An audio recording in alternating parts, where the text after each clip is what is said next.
नमस्कार, live India में आपका स्वागत है। मैं अनिल सम्राट। बीजेपी सांसद मनोज तिवारी ने कहा आप बेनकाब हो चुकी है। आप पार्टी पर आरोप लगाया। उन्होंने कहा कि आप बेनकाब हो चुकी है, ये जनता को रिश्वत देना चाह रहे हैं और जनता ने इनकार कर दिया है। आपका यह चरित्र है। चुनाव आयोग पूरी तरह सतर्क है, उन्होंने कहा है, और दिल्ली की जनता देख रही है और बहुत जल्द पंजाब की जनता भी इस पर फैसला सुनाएगी। दिल्ली के लोगों ने पूरी तरह से ठान लिया है कि 5 फरवरी को आप पार्टी जाएगी। देखिए, आम आदमी पार्टी एक्सपोज हो गई है। आम आदमी पार्टी शराब और रुपए बांट करके माने रिश्वत देना चाहती है जनता को, और जनता ने इनकार कर दिया। गोडाउन में पड़ा हुआ था, वो भी पुलिस को किसी दिल्ली भक्त मुखबिर ने बताया होगा, और वो कैश भी पकड़ा गया, शराब की बोतल भी पकड़ी गई है। अब ये चरित्र हो गया है आम आदमी पार्टी का। भगवंत मान वो पूरी कोशिश कर रहे हैं कि अरविंद केजरीवाल हारने के बाद उन्हीं के सर पे आएगा, इसलिए किसी तरह बला को टाला जाए। अब वो टल नहीं सकती, क्योंकि दिल्ली ने देख लिया है कि आम आदमी पार्टी या तो चुनाव में रुपए बांटकर, या तो चुनाव में शराब बांटकर, या तो इलीगल घुसपैठियों को वोटर बनाकर ही चुनाव जीतने का अब तक षड्यंत्र करती रही है। चुनाव आयोग सतर्क है, और मुझे पूरा विश्वास है कि ये जो चरित्र है भ्रष्टाचार का, वो दिल्ली की जनता देख रही है। बहुत जल्दी पंजाब की जनता भी इस पे फैसला सुनाएगी, और 5 फरवरी आएगी। दिल्ली के लोगों ने पूरा ठान लिया है कि आम आदमी पार्टी जाएगी, भाजपा आएगी, दिल्ली को इस विषम परिस्थिति से निकालेगी और दिल्ली को दुनिया की एक बेहतरीन राष्ट्रीय राजधानी क्षेत्र बनाएगी। बीजेपी सांसद परवीन खंडेलवाल ने कहा कि अरविंद केजरीवाल ने हमेशा संवैधानिक संस्थाओं पर सवाल उठाए हैं। इस संदर्भ में वह चुनाव आयोग पर जो सवाल उठा रहे हैं, मुझे लगता है कि उनका मानसिक संतुलन बिगड़ गया है। एक तरफ आप चुनाव आयोग जा रहे हैं, आप पार्टी चुनाव आयोग जा रही है, दूसरी तरफ आप पार्टी उनके बारे में ऐसी हल्की बातें कर रहे हैं, यह शोभा नहीं देता।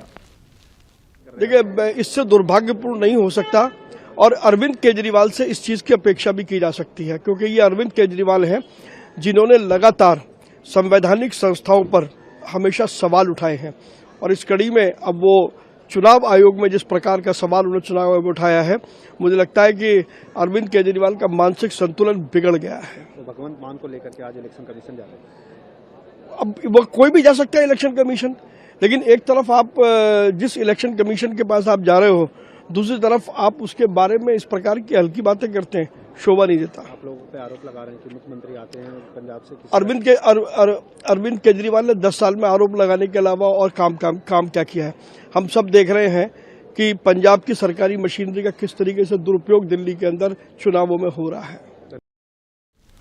चलिए आगे बढ़ेंगे। केंद्रीय मंत्री जीतन राम मांझी ने कहा है कि प्रधानमंत्री नरेंद्र मोदी की सरकार का संकल्प है कि वे भारत के किसानों, मजदूरों और बेरोजगारों की स्थिति को ठीक करेंगे।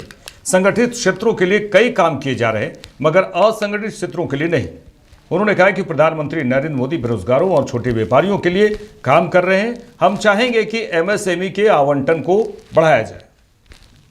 देखिए, नरेंद्र मोदी जी की सरकार भारत के किसानों का, मजदूरों का और बेरोजगारों की स्थिति को ठीक करने के लिए कृत संकल्प है, और उसके लिए विशेष करके योजनाएं चलाते हैं।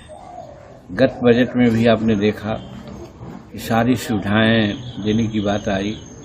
इस बजट में हम एक बात अलग से कहना चाहते हैं, शायद फाइनेंस मिनिस्टर के नॉलेज में जाए कि संगठित क्षेत्रों के लिए तो बहुत सा काम हो रहा है, लेकिन असंगठित क्षेत्रों के लिए काम नहीं के बराबर है।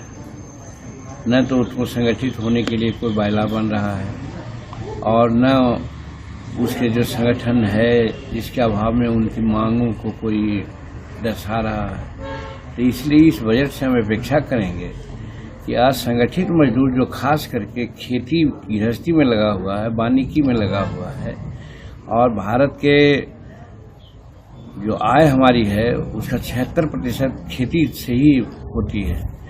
तो जो देता है उसमें सहयोग देता है, उसकी आवश्यकताओं और उसके वेल बीइंग के बारे में तो जरूर सोचना चाहिए।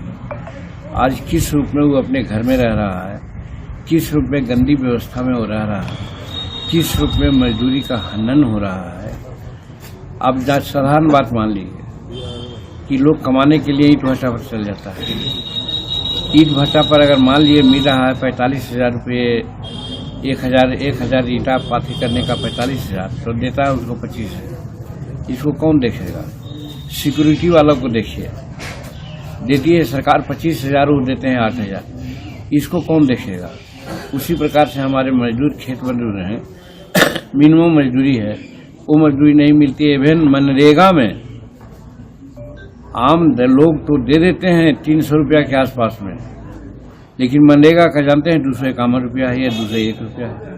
तो इस पर तो सरकार का ध्यान देना चाहिए कि मनरेगा का अगर बढ़ाते हैं मजदूरी तो मजदूरों की मजदूरी बढ़ती है, लेकिन नहीं देते हैं। हम लोग हैं, हम 300 रुपया देते हैं मजदूर को और मनरेगा से मिलता है 201 रुपया या 251 रुपया। एक चीज। दूसरी चीज, जब बीमार पड़ता है खेतिहर मजदूर, उसकी पत्नी गर्भावस्था में होती है, उस समय के लिए कोई व्यवस्था है? हम समझते हैं कि इस बजट में इस तरह की भी व्यवस्था होनी चाहिए। ये है। बाकी और सब चीज के लिए तो कहना ही नहीं पड़ेगा। नरेंद्र मोदी जी अनएम्प्लॉयडों के लिए, छोटे छोटे व्यापारों के लिए खुद लगे हुए हैं, तो उस पर तो होगा ही।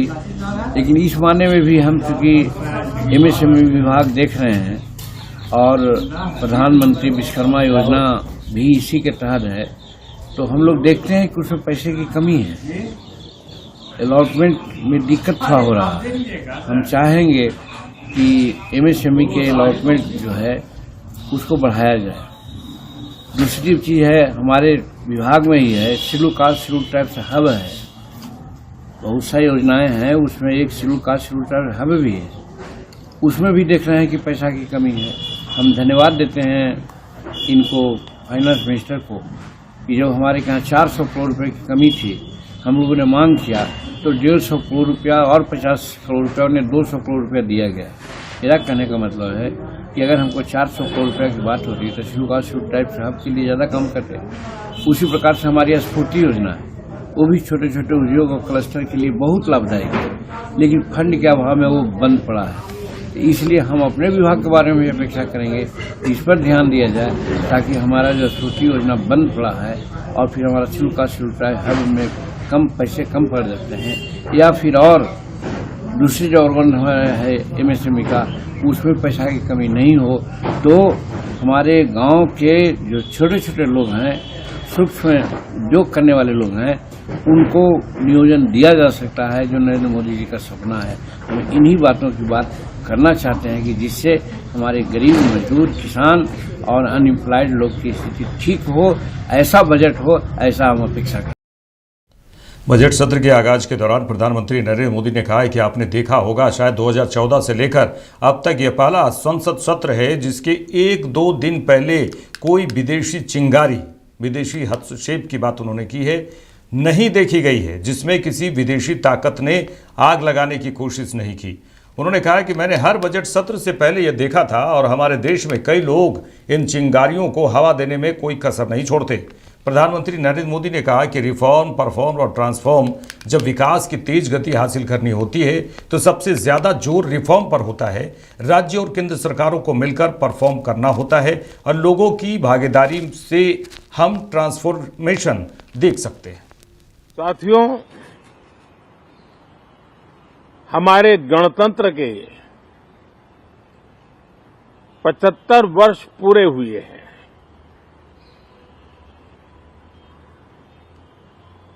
और ये हर देशवासी के लिए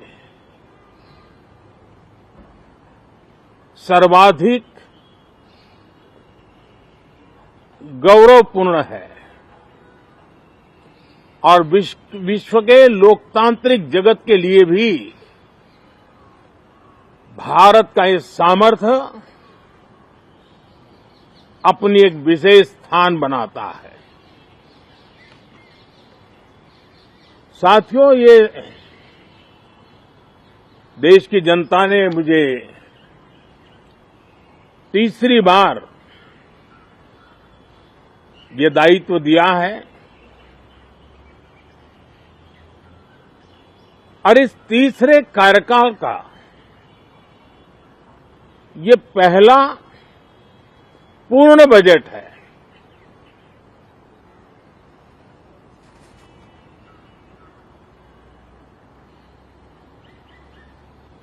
और मैं विश्वास से कह सकता हूं कि 2047 जब आजादी के 100 साल होंगे, विकसित भारत का जो संकल्प देश ने लिया है, ये बजट सत्र, ये बजट एक नया विश्वास पैदा करेगा, नई ऊर्जा देगा कि देश जब आजादी के 100 साल मनाएगा तब विकसित होके रहेगा। 140 करोड़ देशवासी अपने सामूहिक प्रयास से मैं समृद्धि की देवी मां लक्ष्मी को प्रणाम करता हूं।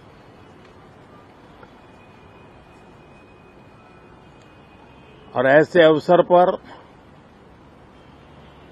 सदियों से हमारे यहां मां लक्ष्मी का पुण्य स्मरण किया जाता है। सिद्धि बुद्धि प्रदे देवी, सिद्धि बुद्धि प्रदे देवी, भुक्ति मुक्ति प्रदायिनी, भुक्ति मुक्ति प्रदायिनी, मंत्र मूर्ते सदा देवी, मंत्र मूर्ते सदा देवी, महालक्ष्मी नमोस्तुते, महालक्ष्मी नमोस्तुते। मां लक्ष्मी हमें सिद्धि और विवेक देती है,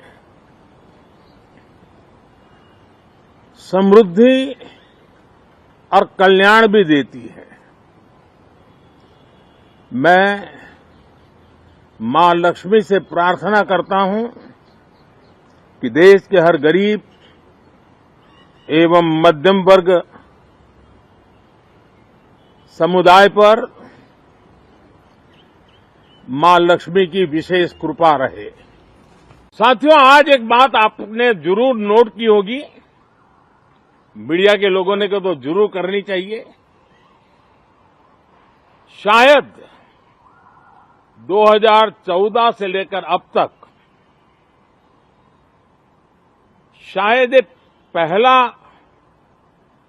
पार्लियामेंट का सत्र है कि जिसके एक दो दिन पहले कोई विदेशी चिंगारी नहीं प्रगटी है। विदेश में से आग लगाने की कोशिश रही हुई है। 10 साल से 14 से देख रहा हूं, हर सत्र के पहले शरारत करने के लिए लोग तैयार बैठते थे और यहां उसको हवा देने वालों की कोई कमी नहीं है। ये पहला सत्र मैं पिछले 10 साल के बाद देख रहा हूं कि जिसमें किसी भी विदेशी कोने से कोई चिंगारी नहीं हुई। साथियों, बहुत बहुत धन्यवाद। आम आदमी पार्टी के राष्ट्रीय संयोजक अरविंद केजरीवाल ने कहा है कि मैं दिल्ली के लोगों को ये खुशखबरी देना चाहता हूं कि आपका संघर्ष रंग लाया है। 15 जनवरी को ये 3.2 ppm था, उसके बाद उन्होंने शरारती तरीके से इसे 7 ppm कर दिया। उन्होंने कहा कि जब मैंने और दिल्ली के लोगों ने शोर मचाया तो ये 7 से घटकर 2.1 ppm हो गया। अगर हमने शोर ना मचाया होता संघर्ष न किया होता तो आज दिल्ली के 1 करोड़ लोगों को पानी नहीं मिलता। ये दिल्ली को बदनाम करने की साजिश थी। अरविंद केजरीवाल ने कहा कि दिल्ली को बदनाम करने की बीजेपी की पूरी तरह से ये साजिश नजर आ रही थी। 0.1 आ गया है, आप खुद ही सोचिए, इसका मतलब साजिश थी। हमने संघर्ष किया। तो दिल्ली के लोगों को मैं ये खुशखबरी देना चाहता हूं कि आपका संघर्ष रंग लाया। 15 जनवरी को 3.2 था, उसके बाद इन्होंने बदमाशी करके बढ़ा के 26 जनवरी तक 7 ppm पहुंचा दिया। जब आपने दिल्ली के लोगों ने शोर मचाया तो ये 7 ppm से घट के आज 2.1 आ गया। तो अब दिल्ली के सारे अभी फ़िलहाल वाटर ट्रीटमेंट प्लांट्स चल रहे हैं। दिल्ली के अंदर अगर हम शोर नहीं बचाते, संघर्ष नहीं करते, तो आज दिल्ली के 1 करोड़ लोगों को पानी नहीं मिल रहा होता। कितनी बड़ी वाटर क्राइसिस पैदा हो जाती। और ये कहते हैं कि ये शोर मचाते, केजरीवाल से पानी नहीं दिया जा रहा, केजरीवाल से। बेसिकली हमें बदनाम करने के लिए ये एक बहुत गंदी और गहरी साजिश रची। बीजेपी सांसद बांसुरी स्वराज ने कहा कि ऐसा लगता है कि अरविंद केजरीवाल को आगामी चुनाव में अपनी हार दिख रही है, इसलिए वे इतने शर्मनाक झूठ का सहारा ले रहे हैं। अरविंद केजरीवाल जो कह रहे हैं वो असत्य है। हरियाणा सरकार ने किसी प्रकार का जहरीला पदार्थ यमुना नदी में नहीं छोड़ा। मैं अरविंद केजरीवाल से निवेदन करूंगी, उन्होंने कहा कि मैं अरविंद केजरीवाल से निवेदन करूंगी कि दिल्ली की जनता को अपने राजनीतिक के हित की बलि न चढ़ाएं। मैंने चुनाव जीतने के लिए चुनावी जुमलों की तो बात सुनी थी, लेकिन चुनावी छलावों का प्रयोग जो अरविंद केजरीवाल जी कर रहे हैं ये पहली बार देख रही हूं। ऐसा लगता है कि आगामी चुनावों में उनको अपनी हार दिखती है, इसीलिए वो इतने ज्यादा शर्मनाक झूठ का सहारा ले रहे हैं। स्वयं दिल्ली जल बोर्ड जो अरविंद केजरीवाल जी की आम आदमी पार्टी सरकार के अधीन आता है, उसने भी ये रिपोर्ट तुरंत ही जारी करी, ये बयान तुरंत ही जारी करा कि जो केजरीवाल जी कह रहे हैं वो असत्य है, वो झूठ है। हरियाणा सरकार ने किसी प्रकार का भी जहरीला पदार्थ यमुना जी में नहीं छोड़ा है। यहां तक कि चुनाव आयोग के समक्ष भी जाकर हमारे एक हाई पावर डेलीगेशन ने जब शिकायत करी तो चुनाव आयोग ने भी शो कॉज नोटिस दे दिया है। आपके माध्यम से मैं पुनः अरविंद केजरीवाल जी से निवेदन करूंगी कि दिल्ली की जनता को अपने राजनीतिक हित की बलि ना चढ़ाएं, इस तरह झूठ ना फैलाएं। धन्यवाद। केंद्रीय मंत्री चिराग पासवान ने कहा कि प्रधानमंत्री नरेंद्र मोदी के नेतृत्व में देश ने पिछले 10 वर्षों में नए कीर्तिमान स्थापित किए हैं। अमीरी गरीबी के बीच की खाई को कम करने का प्रयास किया गया है। गरीबों के कल्याण के लिए योजनाएं बनाई गई और उन्हें लागू किया गया। इन बातों का उल्लेख राष्ट्रपति के अभिभाषण में किया गया। देखिए, महामहिम के द्वारा पिछले 10 सालों में जिस तरीके से हमारे प्रधानमंत्री आदरणीय नरेंद्र मोदी जी के नेतृत्व में देश ने नए कीर्तिमान स्थापित किए, जहां पर गरीब और अमीर के बीच की दूरी को कम करने के कार्य किए गए, जहां पर गरीब कल्याण की ऐसी योजनाएं बनाई गई, न सिर्फ उनको बनाया गया बल्कि जिस तरीके से उन्हें धरातल पर उतारा गया, जिन्होंने गांव और शहर के बीच की दूरी को कम करने का कार्य किया, इन तमाम बातों का जिक्र महामहिम जी के द्वारा आज के उनके अभिभाषण में किया गया। न सिर्फ पिछले 10 सालों के कार्यों का उल्लेख उन्होंने किया जिसने हमारे देश को एक नई आर्थिक मजबूती देने का काम किया, बल्कि ग्लोबली भी, अंतर्राष्ट्रीय स्तर पर भी भारत को एक नई पहचान दिलवाने का काम किया। साथ ही साथ महामहिम जी के अभिभाषण में आने वाले वर्षों में किस सोच के साथ देश हमारी नीतियों के माध्यम से आगे बढ़ने का कार्य करेगा, उसका भी उल्लेख महामहिम जी के अभिभाषण में हुआ। 2047 तक विकसित देश की सोच के साथ हमारी मौजूदा सरकार हमारे प्रधानमंत्री आदरणीय नरेंद्र मोदी जी के नेतृत्व में आगे बढ़ने का कार्य कर रही है। इन तमाम बातों का जिक्र करते हुए महामहिम जी ने अपने अभिभाषण में मौजूदा सरकार के तमाम कार्यों का, तमाम योजनाओं का, जिसको मजबूती से एक सशक्त भारत के लिए धरातल पर उतारा जा रहा है, इन तमाम बातों का जिक्र किया, जिसका मेरी पार्टी लोक जनशक्ति पार्टी पूरी तरीके से स्वागत करती है।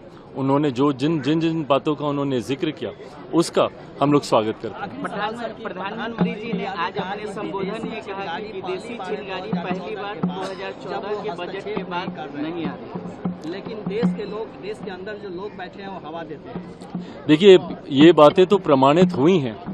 अभी रिसेंट तक भी इन बातों का प्रमाण हम लोग को देखने को मिला है सरोज जैसे विषय को लेकर, जहां पर कहीं ना कहीं विदेशी ताकतों का हस्तक्षेप भारत में रहा था। जब जब विपक्ष की नेतृत्व वाली सरकारें रहीं, उस वक्त किस तरीके से दूसरे देश के लोग समय समय पर भारत की नीतियों को प्रभावित करने का कार्य करते थे, इसको कई बार उदाहरणों के तौर पर भी प्रमाणित किया गया है। और ये बात भी उतनी सही है कि आज की तारीख में भारत किसी दूसरे देश को फॉलो करने की सोच नहीं, बल्कि लीड करने की सोच के साथ आगे बढ़ रहा है। अभी कुछ दिनों पहले मैं स्वयं में डावोस में था और जिस तरीके से उस अंतर्राष्ट्रीय मंच पर पूरा विश्व भारत की ओर देख रहा था, भारत की ओर जिस विश्वास के साथ देख रहा था, ये पिछले 10 वर्षों में, पिछले एक दशक में ये मजबूती भारत ने स्थापित किया और इसी बात का जिक्र आदरणीय प्रधानमंत्री जी के द्वारा किया। कांग्रेस सांसद कुमारी शैलजा ने कहा, हमेशा की तरह सरकार राष्ट्रपति से वही कहलवाती है जो वह चाहती है। हकीकत कुछ और होती है और कुछ और कहा जाता है। जब अभिभाषण पर धन्यवाद प्रस्ताव होगा तब हम अपनी बात रखेंगे। चिंगारी के बारे में तो हमें नहीं पता, लेकिन देश भर में विदेशी ताकतें कैसे मजबूत हो रही हैं और भारत इस बारे में क्या कह रहा है। भारत सरकार को देखना पड़ेगा कि कैसे लोग हमारी ज़मीन में घुस जाते हैं और क्या कुछ होता है। जैसे इन्होंने दिखाया, बातें कुछ और हैं और माननीय राष्ट्रपति महोदया से वो बातें सरकार अपनी कहलवाती है। ये प्रेसिडेंट्स एड्रेस सरकार अपनी बातें कहने के लिए ही होता है, लेकिन आपने देखा कि असलियत कुछ और है और कहीं कुछ और बातें जाती हैं। अभी जब अभिभाषण पर धन्यवाद होगा तो हम अपना पक्ष रखेंगे, उसमें असलियत दिखाएंगे। प्रधानमंत्री ने आज मीडिया से बात करते हुए ये कहा कि 2014 के बाद पहला ऐसा 10 साल में मौका मिल रहा है जब कोई विदेशी हाथ या विदेश से कुछ चिंगारी नहीं जो है वो यहाँ पे जलाई जा रही है, चिंगारी नहीं आई है। पहली बार 10 साल में ऐसी बात देखने को मिली। अब हमें चिंगारी का तो मालूम नहीं, लेकिन आप देखते हैं कि देश के आसपास चारों ओर कैसे विदेशी ताकतें मजबूत होती जा रही हैं और भारत उसके बारे में क्या कर रहा है। तो भारत को अपने आप को बचाने के लिए जो ये खतरा मंडरा रहा है, चाहे उत्तर से हो चाहे कहीं और से, सब तरफ उनका हाथ जो आ रहा है, तो भारत को देखना पड़ेगा, सरकार को देखना पड़ेगा कि कैसे लोग हमारी जमीन में भी घुस जाते हैं और क्या कुछ होता है। मोतिहारी में मधुबन ऑपरेशन धमाका का मास्टरमाइंड नक्सली राम परवेश बैठा को पुलिस ने गिरफ्तार किया है। मोस्ट वांटेड और नक्सली संगठन के बिहार, झारखंड और north Chhattisgarh special area committee का सदस्य है राम परवेश बैठा। 24 फरवरी को बेटी की शादी के होने वाली है और उसके कारण वो घर पर रहकर तैयारी कर रहा था। उसी दौरान गिरफ्तार किया गया। गिरफ्तार मोस्ट वांटेड पर बिहार के विभिन्न जिलों के दर्जनों मुकदमे दर्ज हैं। आपको बता दें कि मधुबन में दिन दहाड़े नक्सलियों के हुए मधुबन ऑपरेशन धमाका में बैठा की सक्रिय भूमिका थी।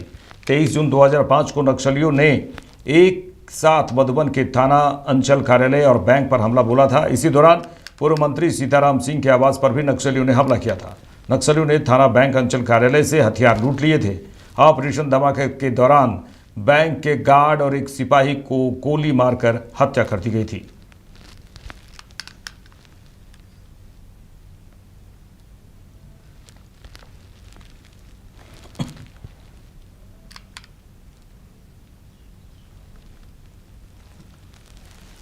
चलिए भागलपुर की बात कर लें तो बुधवार को जेडीयू सांसद अजय मंडल के द्वारा लाइव सिटीज के पत्रकार कुणाल शेखर और रिसेंट बिहार के रिपोर्टर सुमित कुमार पर हमला करवाया गया, गालियां दी गई।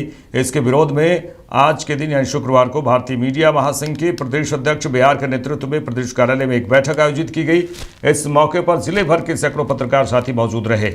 वहीं प्रदेश अध्यक्ष ने सभी साथियों से अनुरोध किया है कि सभी कलम डाउन कर दें। साथ ही भारतीय मीडिया महासंघ यह मांग करती है कि पत्रकारों की सुरक्षा के लिए कानून बनाए जाएं। भागलपुर में बंद पड़े प्रेस क्लब को भी जल्द खुलवाने की चर्चा हुई, बात की गई।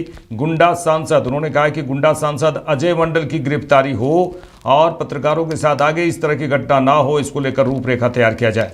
साथ ही घटना के वक्त मौजूद पुलिसकर्मियों को तत्काल प्रभाव से निलंबित भी किया जाए, उन्होंने कहा, क्योंकि उसने अपराध का समर्थन किया है। वहीं नेता प्रतिपक्ष तेजस्वी यादव ने निशाना साधते हुए कहा है कि नीतीश बाबू मौनी बाबा हो गए हैं। वहीं भागलपुर राजद छात्र नेता ने घटना की कड़ी निंदा करते हुए विरोध प्रदर्शन कर सांसद अजय मंडल का भागलपुर मुख्य चौक पर पुतला दहन किया अब देखना यह है कि जिला प्रशासन कहां तक न्याय करती है।